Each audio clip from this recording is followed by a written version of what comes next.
Welcome to Football Letter Live. This week we welcome football letterman Chafie Fields and spotlight the Hampton Roads Chapter.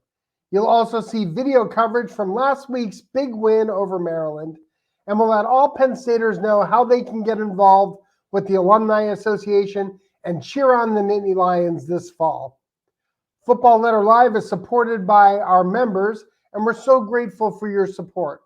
If you're a Penn Stater, you belong in the Alumni Association. And if you love Penn State, you're in the right place. This is Football Letter Live.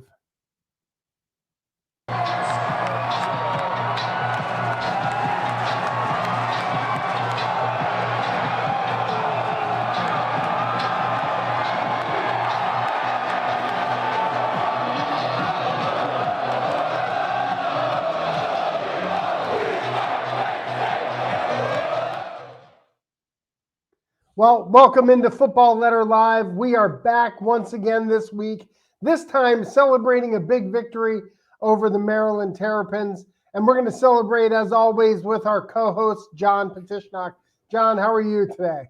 I'm doing well, Paul. I have another good show, Chafie Fields, spotlighting the Hampton Roads Chapter. So yeah, feeling good and looking forward to another good show with you and our guest. Absolutely. Hey, great trip down to Maryland last weekend. Yeah, it was. I mean, when we say it's Beaver Stadium South, it's really not that much of an exaggeration. The Blue Band traveled. And so, yeah, awesome Friday night mixer with our chapters. Saturday was fun as always. It's nice when we go to Maryland and a lot of alumni can travel who otherwise might not be able to travel because it's a pretty reasonable distance close to State College. And we'll talk about that a little bit more in the show. But yeah, very good weekend. It's kind of like feel good vibes around State College and the football program this week and feeling good looking ahead to Michigan. Yeah, offense had a little trouble getting going, but Jahan Dotson said, I'm going to put you on my back and carry you to a victory, a Penn State record for yards receiving in a game. The defense gave up a lot of yards, but it was like old school Penn State where we're going to bend, but we're not going to break, right? I mean, only giving up 2 scores. Again, defense showed up when it mattered, had the pick 6, put points on the board themselves. Good to get back in the win column. Yeah, absolutely. I mean, the defense continues to play at or near championship level. They're a threat to score defensively, as you've seen. That's the second pick 6 this week.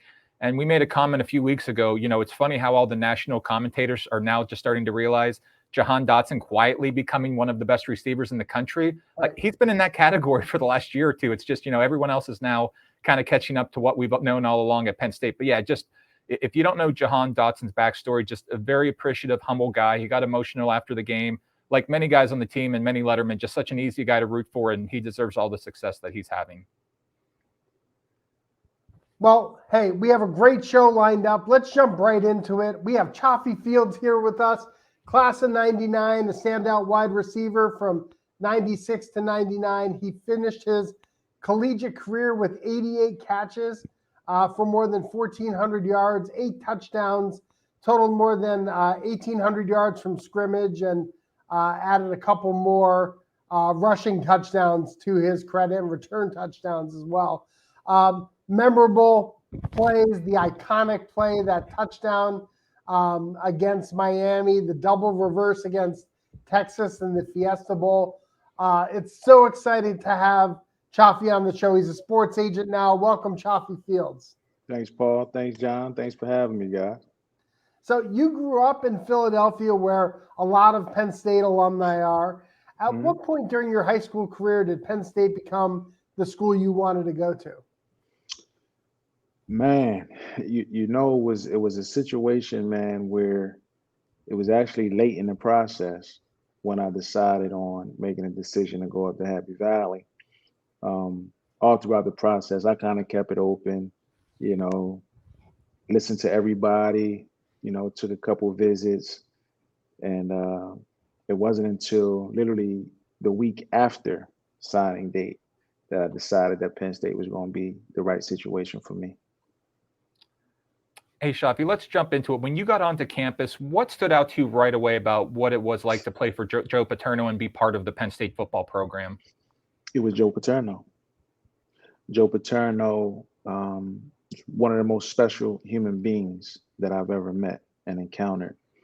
He's a very honest and honorable man, right? And so at that point in time, for me personally, that's what drew me mostly to the university and to the football program, but just who he was and what he represented as a human being.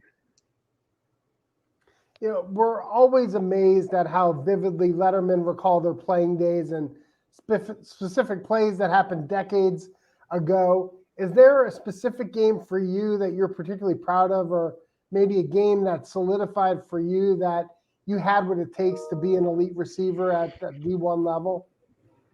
Arizona, Yeah. 99, kickoff classic. And it was just like Coach Paterno, actually, he said, you know, before the game, as we were sitting in the locker room about to take the field, he pulls me to the side and he says, "Hey, I'm going to let you loose, you know, show everybody who you are." I said, "Coach, man, I've been waiting on you," you know what I mean? So that was a very, very, very memorable day for me personally in my Penn State career, because it was really the first day that he said, "I'm going to get you the ball however I can get you the ball.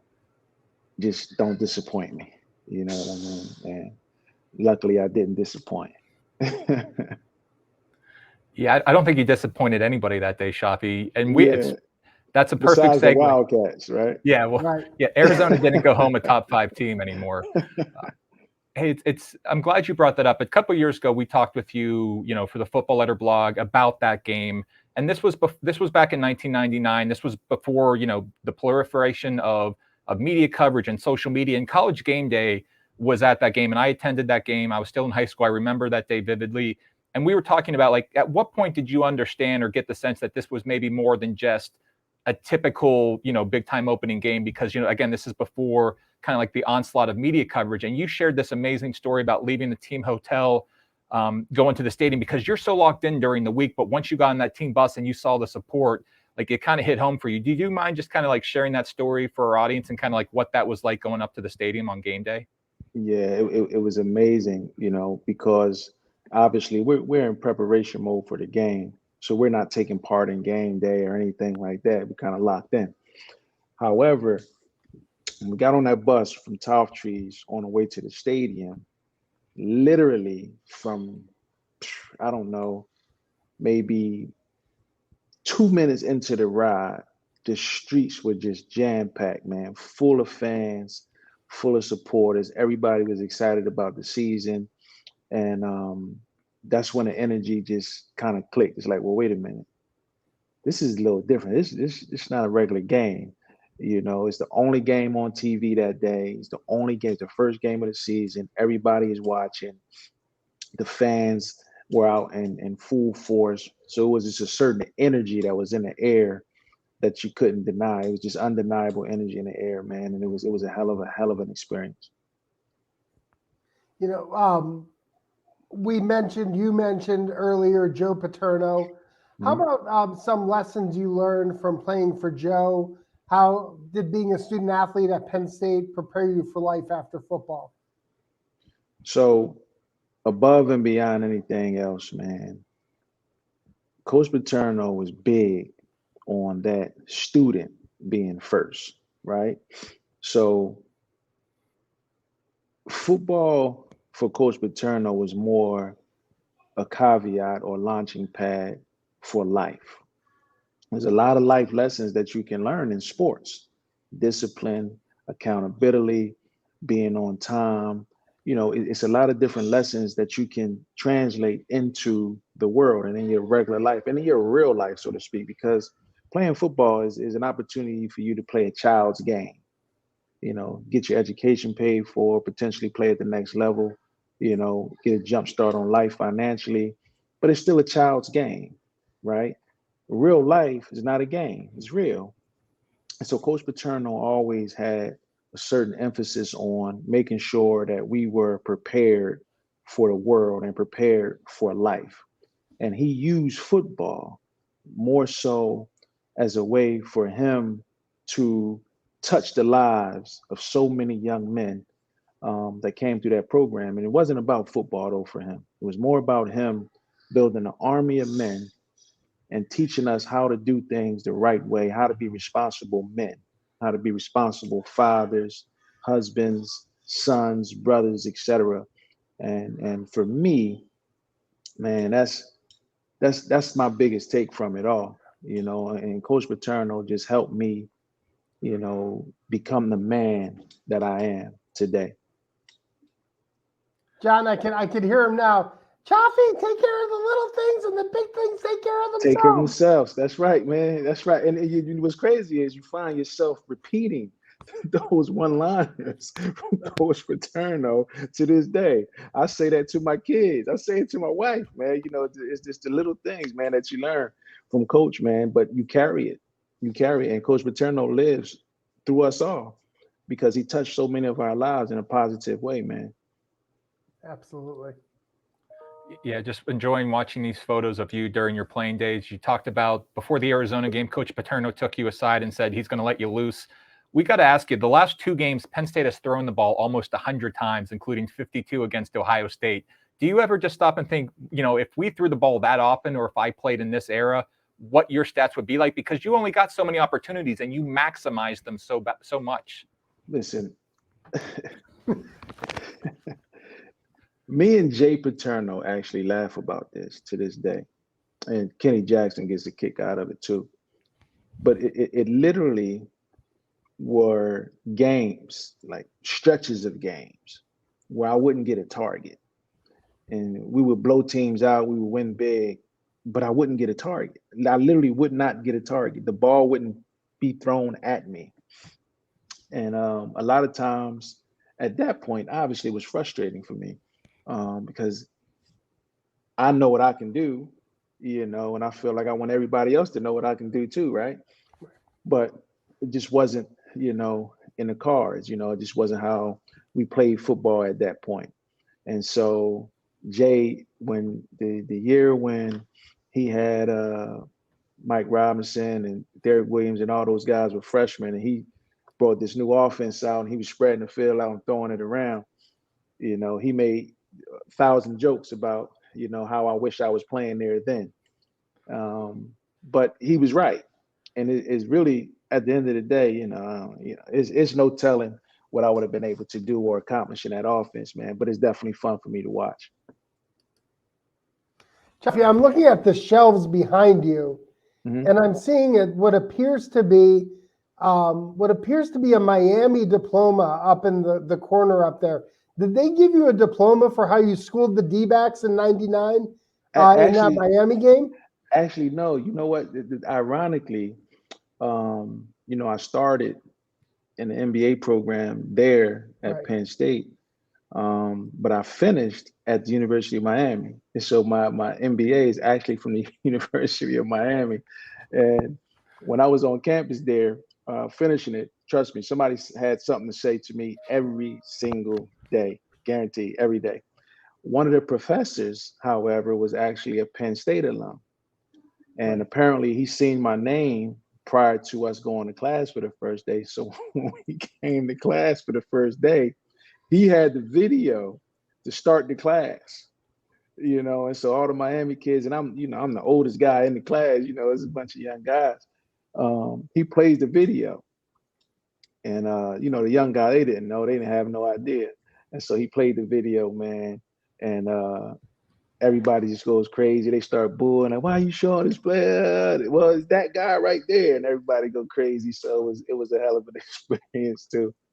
But that was a moment. But yeah, I got a University of Miami degree, man. Yeah. That's awesome. I actually think we might have video of that play. Maybe we're efforting to find that video. But if we could pull that up, wouldn't it be great, John, to have Chafie Fields break down that play? Kevin Thompson dropping back, right? Miami just takes the lead, right? 1:23 left.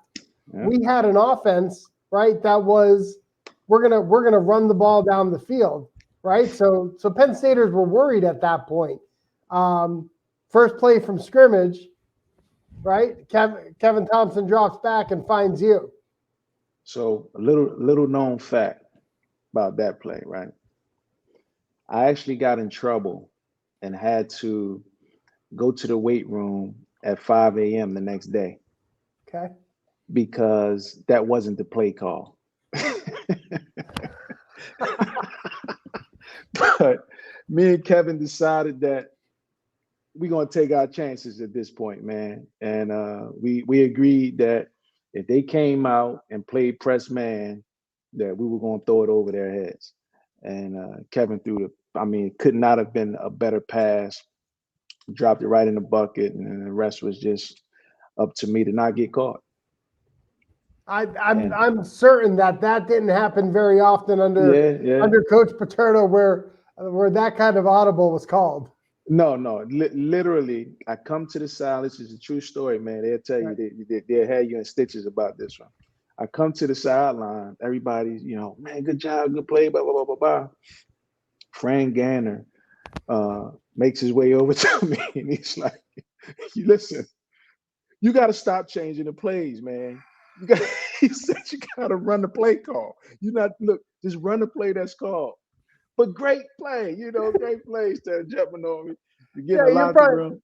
Coach, look at the scoreboard. Look.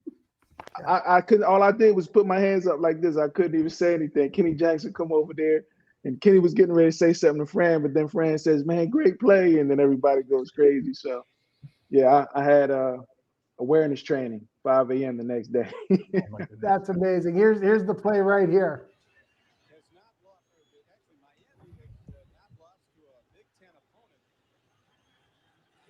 A packed Orange Bowl, the old Orange Bowl Stadium.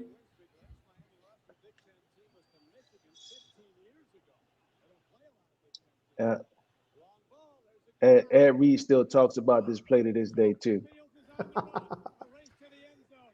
Kevin Thompson took a pretty big hit on there. He didn't have time. He took a real shot from Dan Morgan, man. Yeah. They still pissed off about that play, man. They should be. That crushed a lot of dreams that day. It did. And Dan, and I still talk to Dan all the time. He's an executive with the Bills now. Yeah. He's their head of pro personnel. I still talk to Ed Reed a bunch. He's back here in South Florida working with their program. But at least once a week, it comes up. Two college football greats right there. Absolutely. We're talking to another Chafie Fields here on Football Letter Live. Chafie, you have a great story about your time at the Combine and an interaction that you had with Peter Warwick. Would you mind telling us that story? So that's another one too. Peter Warwick has become a friend of mine throughout the whole process and everything like that. And when we meet each other, we was actually getting ready to be interviewed by the Raiders. And Peter Warwick introduces himself. It's like, man, it's nice to finally meet you. I used to see all your highlights every weekend, man, and you used to motivate me. I had to try to one-up you. It's like, what do you mean, P-Dub? And he's like, man, if I got the ball as much as you, man, there's no telling what I would have been able to do. And I'm taking it back, like, you got the ball. What are you talking about? You got the ball probably 3 times as much as me. He said, there's no way I got the ball 3 times as much as you. You was on SportsCenter every week, man. You was getting the ball all the time. I said, nah, man. I was maybe getting the ball 3 or 4 times a game. I just might score 2 touchdowns with those 3 or 4 balls, man. But you definitely got way more targets than me. And I never forget it. The guy from the Raiders comes out. He said, Peter, he's right, man. You got way more opportunities than him. This guy didn't get many opportunities at all, but he definitely made the most of it. And he knew, I think he said something like, he scored every 5 times he touched the ball. So imagine if he was getting 10 targets a game, like you. And Pete was like, really? And I'm like, yeah, man, I made the most of it. And I got cussed out and got in trouble for it too.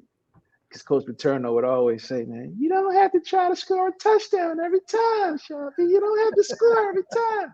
And I'm like, hey, Coach, look, I don't know if I'm going to get it again. So I don't know what you're talking about. Right. I'm going to try to score. Hey, Chafie, sports still a passion for you working on the other side now, executive vice president of team sports for Team Wasserman, and an agency headquartered in LA representing, athletes, entertainers. What was that transition like for you, and kind of, what inspired you to take that career path after football? Actually, another Penn Stater. I seen the pictures going up earlier, and on one of those pictures is myself and Brian Johnson, who was also a receiver at Penn State. Brian Johnson is responsible for me being a sports agent at this point. When Brian was going through his process, he had become like a little brother to me. And when he was going through the process, he called me and he said, "Hey, listen, I need help, deciding on his agent, with his agent process, man. All these guys talk too fast for me. I don't trust them." And so I said, "Okay, well, how can I help you?" He said, "Well, can you sit in on these meetings with me and help me decide, who the best guy would be for me?" Now, of course, sure, I'll do anything I can to help you.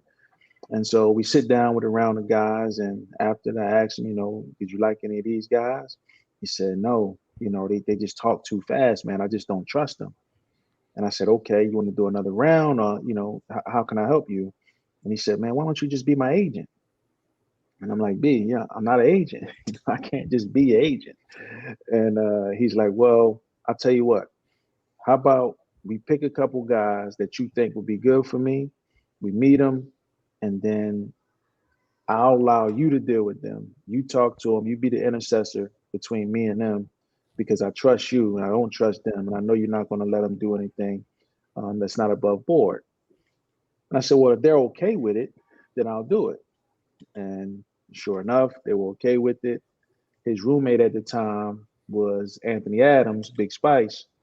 And Big Spice says, "Hey, BJ told me what you were doing for him. Can you do the same thing for me?"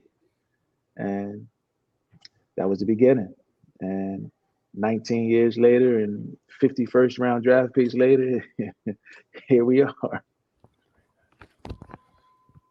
Definitely two different personalities in those first two clients that you have there. Oh, okay. Polar opposites, right? They are. Two good guys, two good guys, man. I can't get Cream Bigums out of my mind. Cream Bigums, man. He is something else, man. But he is one of the most genuine, honest to goodness, just great guys that you'll ever meet, man. Spice walked into our pregame event at the Big Ten Championship in Indianapolis, and you would have thought the Beatles walked in the door or Michael Jordan walked in the door. The place went crazy. It was fantastic.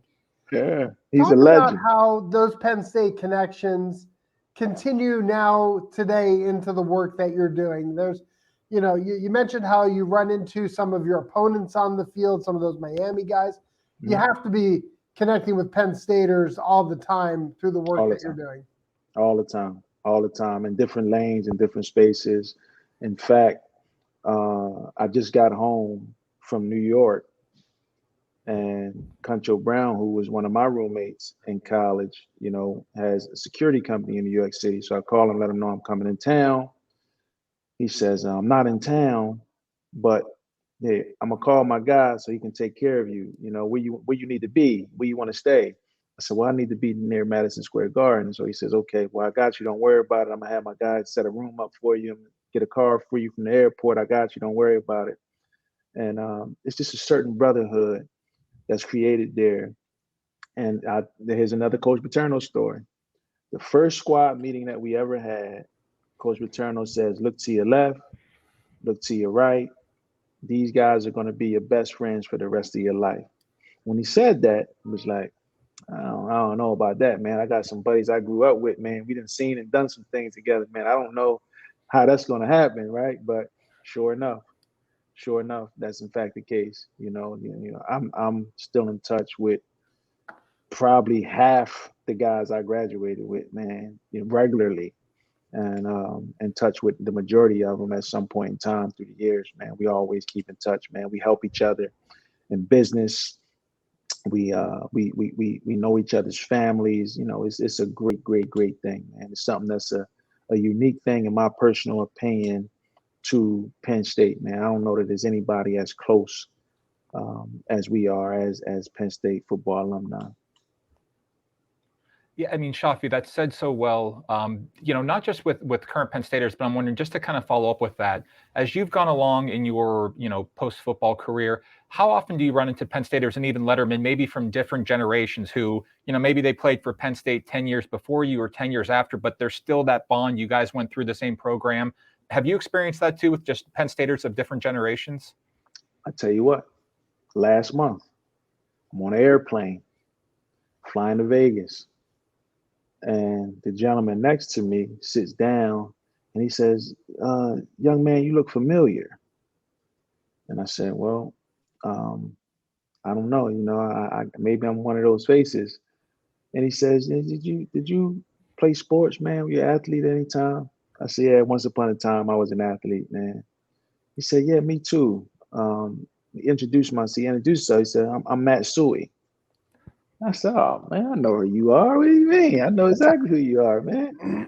And I say my name, and he said, "I knew you, man. I knew who you were, man. How you doing? How you been? What you doing?" We get to talk and exchange information, and actually checked in on him last week. He gave me his information. I just called to just check in, see how he was doing, man. But it's a real brotherhood, man. It's real.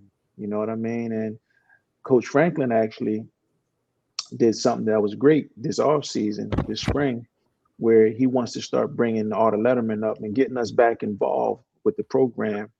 And I thought it was a wonderful thing. So he set up, around the golf for us, a dinner for us, allowed us to, take a browse around the new facility and everything like that, man. So even then, it was guys from the 60s, 70s, 80s, 90s, and now just a group of guys from all over the country, that played in different generations and different eras, but the love is real and everybody's embracing each other, man, and telling our different stories and reminiscing about our times there, man. So I thought that was an awesome thing that he did, the outreach that he did.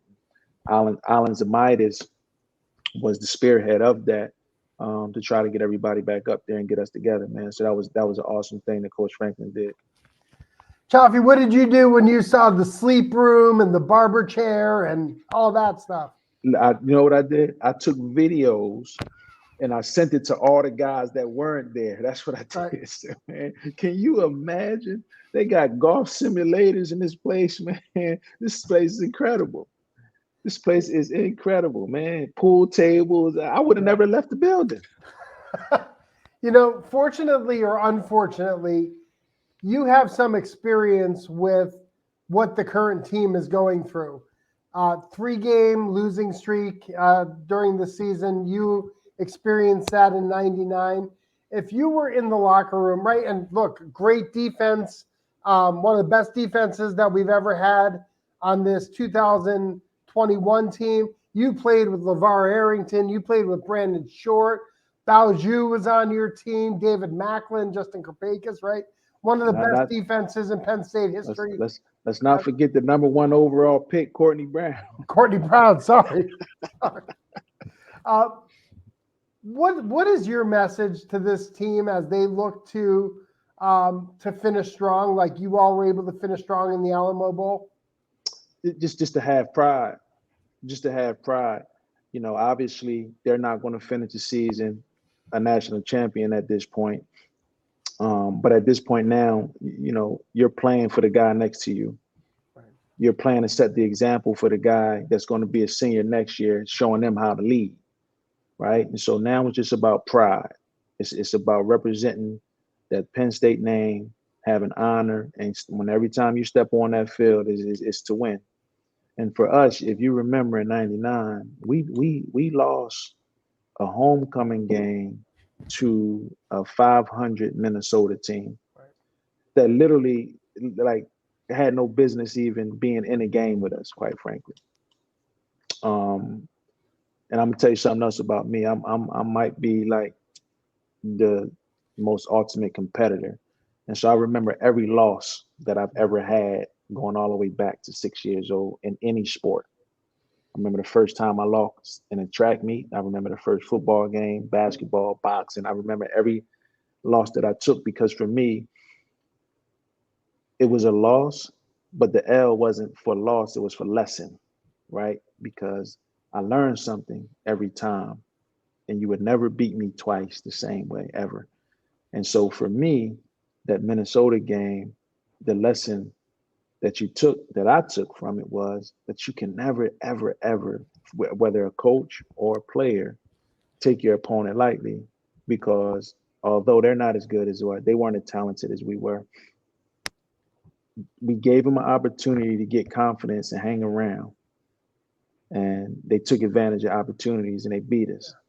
And it was a sad moment. And quite frankly, if we don't lose that game, we don't lose a game. Right. But we lost that game, and the locker room was just different after that point. The energy was different. It was a huge deflation for us and our national championship hopes, and it really got us down, and we didn't bounce back from it probably for another 2 weeks. Yeah. Chafie, one of the names I mentioned is Brandon Short. You know what Brandon's going through right now. Any thoughts or words you want to send his way? Brandon is one of my closest friends, right? And so, and I won't even call him a friend. Brandon is my brother. And what he's going through is something that, obviously you wouldn't wish on your worst enemy. Gladly, we've had some things happen here recently, man. We've had some breakthroughs in the case, and there has been an arrest made in the situation, so that can give us, some type of closure. But it's a horrible, horrible thing that happened to, a great person. And Brandon is a great man. I'm gonna tell you something about Brandon, about who this man is. Probably about 3 or 4 years ago, Brandon was, no, this had to be more. This had to be about 7 or 8 years ago, because he was living in Dubai at the time. The man called me from Dubai, and he says, "Hey, a wise man told me that I need to check on my strongest friends to make sure they're okay." And that's been our thing from then on. We don't let too much time pass without checking on each other and making sure each other is okay, making sure our families are okay. Brandon is a salt of the earth man that'll take his shirt off his back and give it to anybody. It's just who he is and who he's always been. And so all my prayers and well wishes go out to the Short family.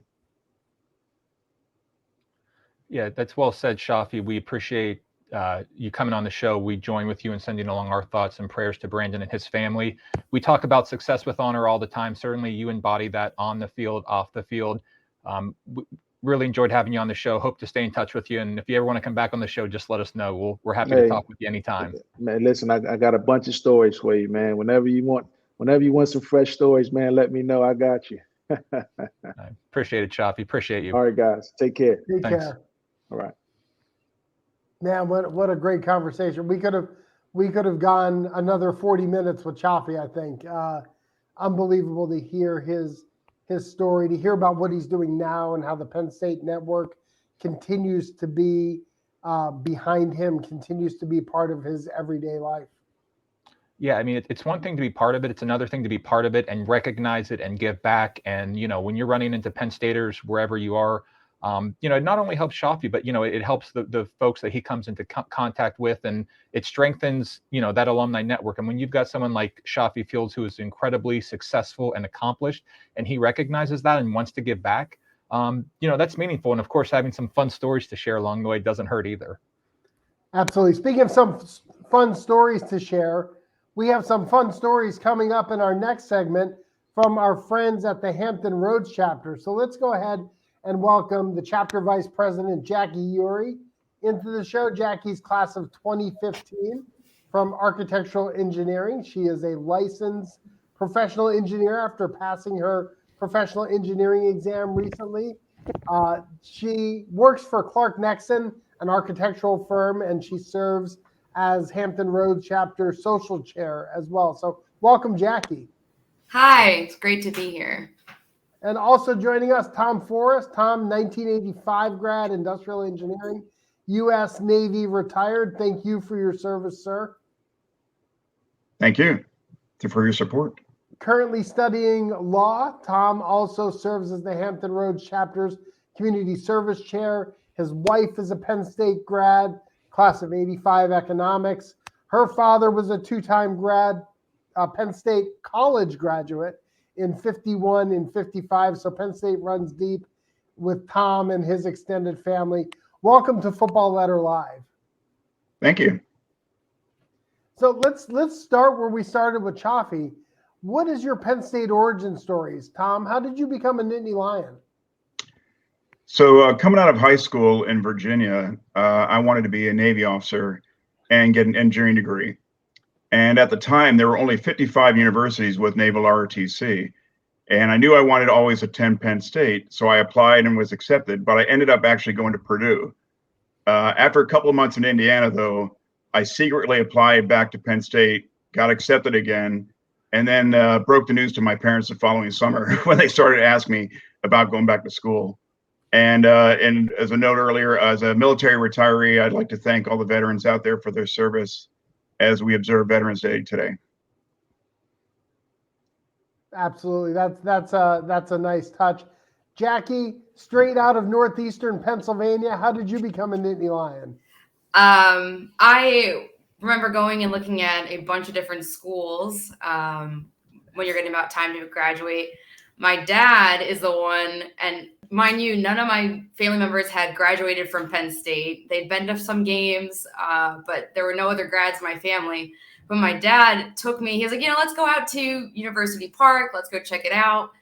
And I was like, well, it's too big. I don't want to just be a number. I don't know how I feel about it. I don't want to get lost in the crowd.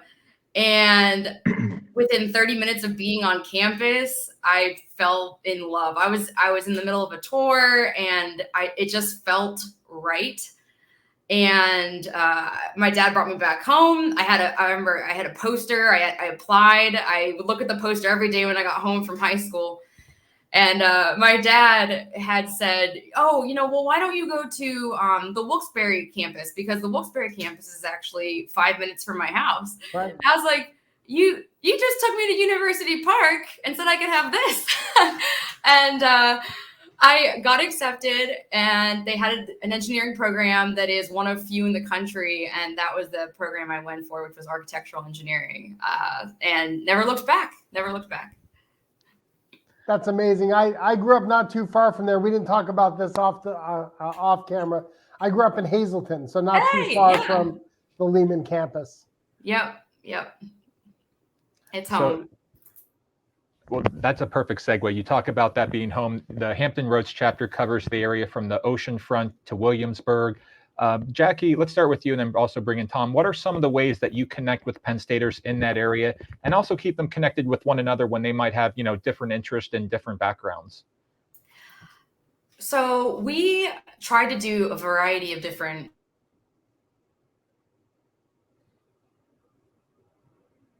Looks like we're having some technical difficulties with Jackie, but Tom, how about you pick up where she left off? Yeah, I think what we do is we do some charitable events. We have football tailgates, which we have multiple locations for football tailgates because, as you just pointed out, John, the range of our area is pretty expansive. So some people prefer to stay a little closer to home, so we try to do tailgates in different locations and some other stuff. I don't know if Jackie's back. She's in charge of that, so I want to give her the opportunity to talk about it. Yeah, so I was in the middle of saying that we do a first Thursday every month that which is, we call it First, kind of after the bar at in-state college, so we spell it PHYRST. And that can range from anything between trivia. We've done axe throwing before. We've also done different happy hours. We're always open to suggestions, and we really do try to listen to our members. We also have volunteer activities for the food bank and some other charitable activities that we do. We do fundraising for Thon every year. So we really do try to be open to a bunch of different backgrounds and a bunch of different activities. There's something for everybody. John, we're going to have risk management all over us. The only thing that our other chapters are going to hear is axe throwing, which has been a little bit of a thing here, but now it's going to be a widespread Penn State activity since Hampton Roads is allowed to do it. So, I probably shouldn't say this, but I think that's also like, people are like having some alcohol or having some adult beverages and throwing axes too. I know that there's a place in state. I probably shouldn't even have said that, but yes, that was. Yeah, I don't get that. Like alcohol and axes really shouldn't mix, right? And yet it's a thing. Yeah, I don't know. I don't know if ours we were not drinking for hours. I will say that. So it's a pretty safe environment. Right. Absolutely. No, we trust you. Jackie, you're a recent graduate. Are there ways that you've worked with the board members or with previous chapter leaders to gain some insights into the chapter to help the chapter move forward? And what made you want to get involved right away, right after Penn State? So that's a great question. I did listen to a lot. There's been a lot of really good leaders for our chapter over the years, a lot of experience combined from everybody. So honestly, the biggest thing for me when I came in was just listening to everyone. I remember the first couple meetings I went to, like you mentioned, I joined kind of early after graduation. I wanted to get involved. I had moved down to Virginia Beach, didn't have any friends. And so I wanted to get involved with our local chapter. And I listened to all the different activities we had done and just kind of gave my input when I could, and then eventually did become president for a little bit. And I'm still serving as a board member and the social chair. So one of the great examples is we always did this annual send-off. I think there was an image that just popped up about it. And we did it for any of the incoming students that were freshmen. Every year in August, we do this send-off. Here's another picture from one of them. And during COVID, actually, or the pandemic, it had to change a little bit, right?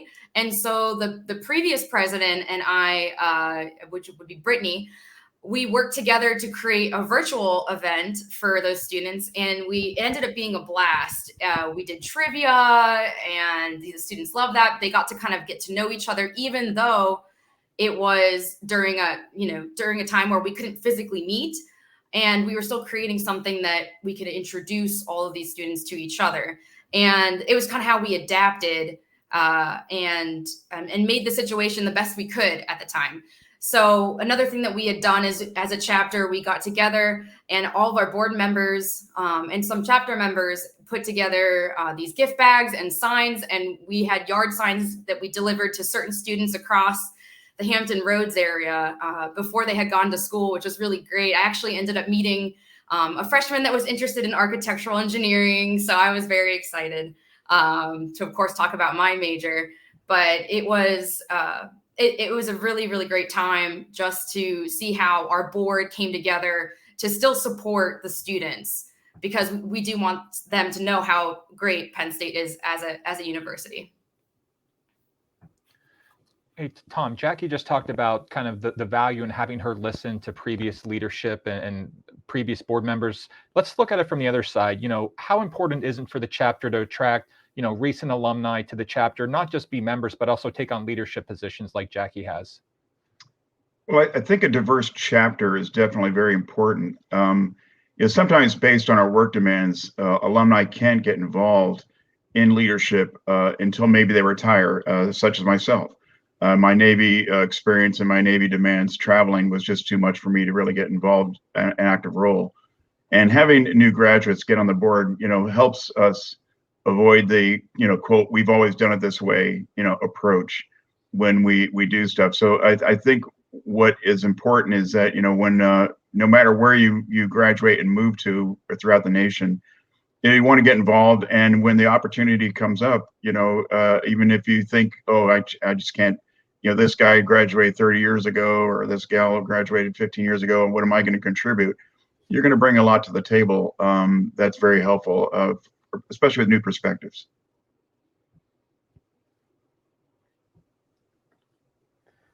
So chapter member Catherine Barrett is awesome, always looking to keep us updated on the chapter. She sends us all of these great photos and lots of information about how the chapter is involved with community service and in other areas. Share why giving back to the local community is such an emphasis for the chapter. Arguably,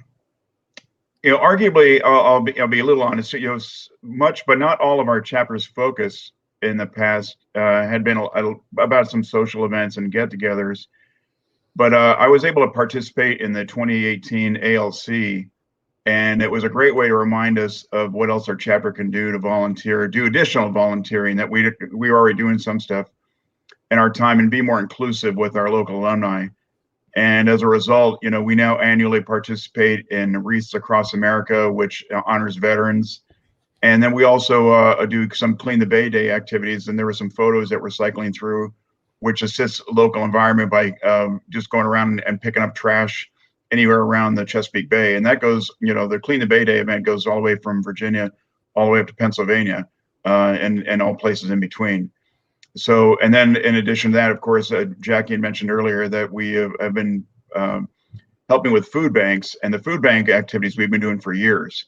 But it was just, I think there were opportunities there that we said, hey, we can do just more than necessarily some get-togethers and contribute more to the local community. Yeah, before we move on to the next question, I just wanted to, Catherine Baird, and the Hampton Roads chapter is kind of famous around the Alumni Center because Catherine sends us so much information. We'll get together, me and Vince Lungara, our producer, we'll talk about social media all the time. And there have been a couple of times where we've said, we're posting about Hampton Roads every other week. We got to make sure that we're not overlooking other chapters. And our response is, well, they're doing all these awesome things. They're sending us these photos. There's no reason not to share them. And so, yeah, big time shout out to Hampton Roads. We're glad to have you on today. But let's keep talking about the lessons learned. We talk with Chafie and we talk with Letterman all the time. What were the lessons learned, playing for Coach Paterno and being a student athlete that you apply, to your everyday life now, personally and professionally? Jackie, let's start with you. Were there lessons you learned at Penn State that you find yourself applying in your leadership role with the chapter? Yeah. One of the big ones, which initially I struggled with in school, was delegating things. When you're in a team project at school, which I had multiple team projects, you have to learn how to split things up and, divide it into bite-sized chunks when you're trying to get some work done. And that's why it's so great having the board members that we do, because everyone is willing to participate. No one is just silent on the board and, going month to month.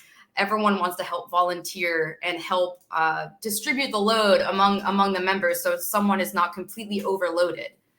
That was one of the, I think, great lessons learned in school, was how to delegate work out to people. How about you, Tom? Any lessons learned that you find yourself still using today? Well, yeah, it's since I graduated over 30 years ago, it's before I joined the board. I don't necessarily remember anything about the school, but my Navy and civilian leadership roles were helpful. I think listening to and considering other perhaps differing opinions is one thing everybody needs to bring when they go to a committee or to a board position when you want to work together. And then also recognizing the other people's life experiences as compared to your own is also important when you start working as a team.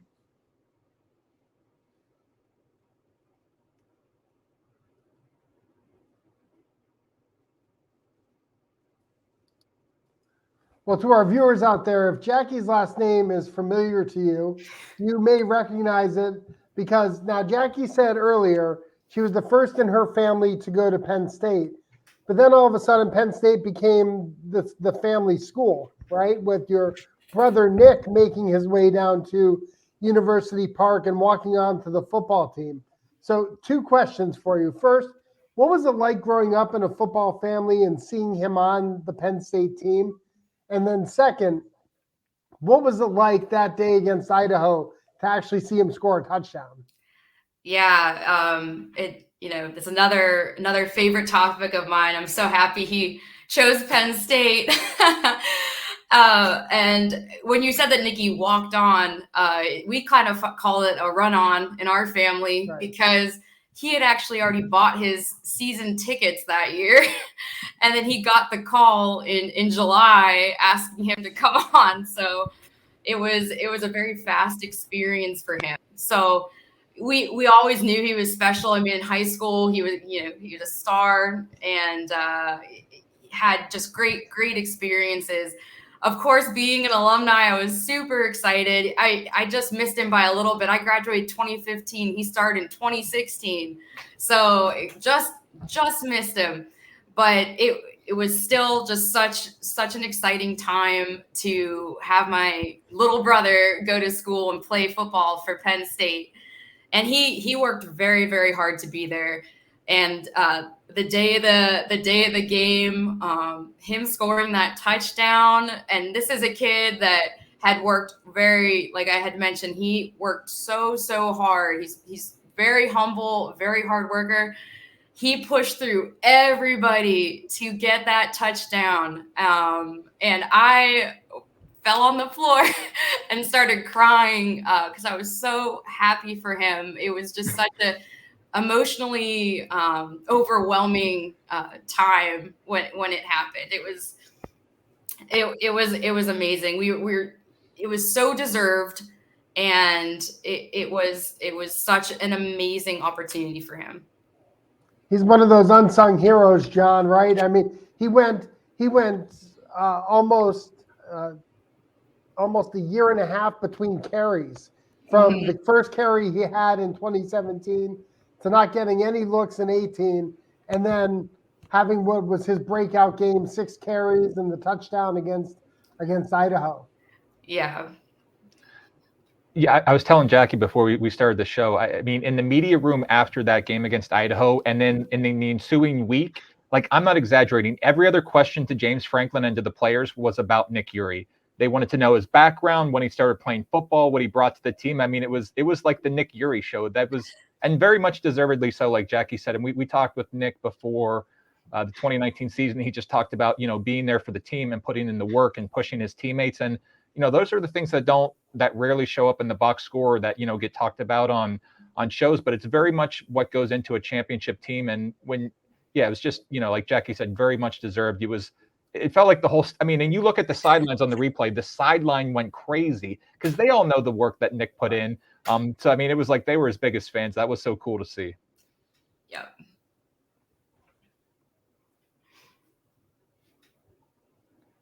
All right. Predictions for Saturday.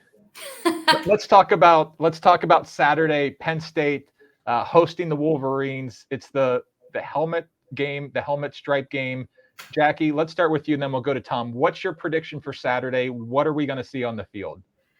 Well, that's what we're going to see. I think it will be tight. I think it'll be tight. It'll be a nail biter. Our defense has been stellar. We just got to hold Michigan. And I think we can pull this off. We've been so close this season, so close so many times. I really think we can pull it off this time. It's going to be close. I'm predicting kind of like a 28-27 scenario, but I think we're going to come away with a W. I certainly hope we beat Michigan, if nothing else. The rest of my family, I'm the only Penn Stater. All my other family members went to Michigan State, so they were very happy about beating Harbaugh again a couple weeks ago. I'm also very superstitious, so I don't like predicting results other than a win. I don't want to give scores, but I'll tell you, I think if the coaching staff uses a similar game plan as they did in the Ohio State game, we're going to come out in the right end of this.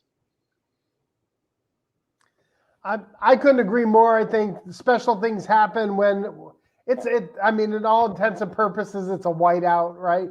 Special things happen in Beaver Stadium when we white out the stadium. And so I'm hoping your predictions come true. Oh, yeah. Yep. Go State. Absolutely. Well, thank you all for joining us on Football Letter Live, and keep up all the great work you're doing in Hampton Roads. Thank you. Thank you. Appreciate it. Thanks, Tom. Appreciate both of you. All right. Hey, John, great show so far. Great conversation with amazing chapter leaders. Yeah, I mean, again, like I meant when I said like Hampton Roads is one of those chapters where, we're not going to visit them during the football season, but you hear about them all the time, and they're putting in work in the community and they're doing things the right way. And you heard what Tom said, they did things one way and they said, you know what, let's try something different and go in a different direction and see what else we can do. And so I just felt like that's such a perfect perspective to have, is, like, let's just not do everything the same way that we've always done it. And so yeah, awesome to have them on the show. Great to see Chafie. I didn't even get to tell my story about how I heard Fran Fisher make that call in the '99 Miami game. We'll save that for when Chafie's on the show again. But no, it was an awesome show. Looking forward to the weekend. Like you said, it's basically going to be a whiteout, and so even with the noon kick, I think fans are going to get in the stadium early. It's always good to run into and make new friends from northeastern Pennsylvania. You could tell she's from northeastern Pennsylvania because she called him Nikki, right? It wasn't Nick. It's Nikki. Everyone's last name. I'm Paulie, right? Everyone's last name has to end in a Y or an IE up there. Yeah, for a second I thought we were going to have like a Nick Yuri appearance, like we had like Joe Pop behind Tom. I was like, wait, where's Nick Yuri just going to like pop in out of nowhere before the segment is over? But we got to have Nick on next year, and we got to have Jackie on with him. It's got to be like, the Jack and Nikki Yuri segment. But yeah, Nick is such a good guy. Like I said, we talked with him. He's doing impressive things now. And but yeah, look, another Penn State family. Like that's what you love to see in those connections. And Nick will tell that story about scoring that touchdown in Beaver Stadium for the rest of his life. And that's what it's all about. Absolutely. Speaking of another guy who's doing impressive things, we have Vince Longaro, our producer, with us today. Vince, what can we expect to see against Michigan? You wrote the preview for the game on the blog. What are you predicting? Well, I have a lot riding on this game because I'm from Michigan, and I have a lot of friends who are Michigan fans, as everyone knows. I agree with Jackie. I think it's gonna be another nail biter, as it seems like Penn State games always are. Not for the weak of heart. But yeah, I think Michigan.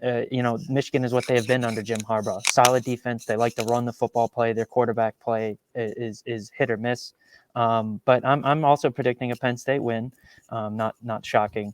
But yeah, I think the key to this game is it's going to be the Penn State offense being more consistent, which they were, for most of the stretches against Ohio State, and a little bit more consistent than they were against Maryland. And then the Penn State defense in the red zone. Michigan tends to score in the red zone, but they've settled for a lot of field goals this year. So if Penn State's defense can do what they've done all season and hold Michigan's offense to field goals, and if Penn State's offense can play well, Penn State's obviously got a chance to win this game. And they should be ranked in the college football playoff rankings. I have to just get that off my chest at the start here. I agree. Vince, hopefully we get that win and you can go home again and have some bragging rights when you head back to the Big Mitten. That's right. This is one of my favorite times of year, where we're now moving into championship season for fall sports and postseason for fall sports. The winter sports are just kicking up. A lot of activity going on campus, Vince. Yeah, definitely. Men's soccer got a huge win yesterday in the semifinals of the Big Ten tournament, beating Michigan. So it's a good start to the week of Michigan. Hockey plays Michigan as well. I think this weekend, women's soccer opens up their NCAA tournament at home against Monmouth, I believe, on Friday. So big game there. And then field hockey, I believe, opens up their NCAA tournament this weekend as well. So a lot of big stuff going on. Women's basketball got off to a great start in a blowout win. So good start for them, and obviously the men's basketball team is starting up as well. So a lot of big action going on, and men's soccer hopefully will be bringing home a Big Ten trophy this weekend. Well, that would be something special. That'd be fantastic. Lots of opportunities to get together with fellow Penn Staters through our chapters. Make sure you check out our group's event page to see how you can get together with Penn Staters if you're not coming back to Happy Valley for the football game today. Make sure you're checking out everything going on in the Big Ten Network to watch field hockey and soccer, and volleyball still has their season going, and just take every opportunity you can to cheer on our student athletes who are doing some amazing things. Well, hey, thank you so much, Vince, for all the great things you're doing. And we want to thank everyone in the audience for tuning in. Check your inbox Saturday for the Saturday edition of the football letter. Monday, once again, for the Monday edition of the football letter. I see that I have missed a cue and that I should be talking about vehicles, because the vehicles are up on the screen now. John, these are some people who know how to show their Penn State pride on their ride. Yeah, very much so. One of these, they said that the Nittany Lion logo was laser cut into the car. Wow. I mean, that was something that you've got to like go above and beyond. Talking to the manufacturer there, you've got some blue band license plates, 409. BP 409. You see that number everywhere. But yeah, this is it. Look, Penn Staters share their passion in many different ways. You know, we try to highlight it in a different way each week. So these were photos that were shared with us on Facebook. We still have that photo up on Facebook if you want to share it. Share photos. I got to give a shout out to Jason Jackson, our amazing colleague. I'm using his office and he has energy controlled lights. Apparently, if I sit still for too long, the lights go off on me. And so I just have to make sure I, get up and move around a little bit. But everything's all good on my end. But yeah, highlighting the vehicles. One of them had the Nittany Lion logo laser cut. And so very passionate. I don't, maybe we should like ask for tattoos one week, because I feel like I've seen lots of Nittany Lion tattoos. You talk about dedication is probably the right word. But yeah, vehicles this week, and then fan caves and Penn State memorabilia collections next week. Absolutely. Well, hey, great show. Thank you, Vince. Thank you, John. Thank you all for tuning in to another edition of Football Letter Live. Next week, we will feature Letterman Gary Gilliam and the Naval ROTC Alumni Interest Group. We hope you tune in to hear those great stories that we hope to pass on to you. Thanks for all you do for the university, for the glory, and for the future. We are Penn State.